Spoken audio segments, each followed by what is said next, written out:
వచ్చేటటువంటి పౌర్ణమి ముందు శుక్రవారం వరలక్ష్మీ వ్రతం. ఆ రోజు తిథితో సంబంధం లేదు, వారంతో సంబంధం. ఏ తిథి ఉంది, ద్వాదశి ఉందా, త్రయోదశి ఉందా, చతుర్దశి ఉందా, లేకపోతే ఏకాదశి ఉందా, పంచముందా, సప్తముందాతో సంబంధం లేదు. చివరికి వచ్చేస్తుంటుంది శుక్లపక్షం. పౌర్ణమి ముందు శుక్రవారం ఏమొస్తుందో ఆ శుక్రవారం నాడు వరలక్ష్మీ వ్రతం చేస్తారు. వరలక్ష్మీ వ్రతం చెయ్యడానికి అసలు ఈ వ్రతం ఉన్నది అని మొట్టమొదట లక్ష్మీదేవి ఎవరికి చెప్పింది? చారుమతికి చెప్పింది. తెల్లవారు లేస్తే మనం కథ చదువుతాం.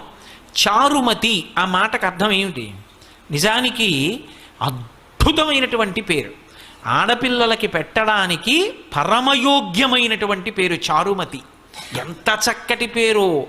చారు అంటే సత్, మంచి అని, చాలా చక్కటి ఆలోచన కలిగినది, విశాల బుద్ధి కలిగినది. మతి బుద్ధి, మంచి బుద్ధి కలిగిన పిల్ల, దానికి అర్థం చారుమతి.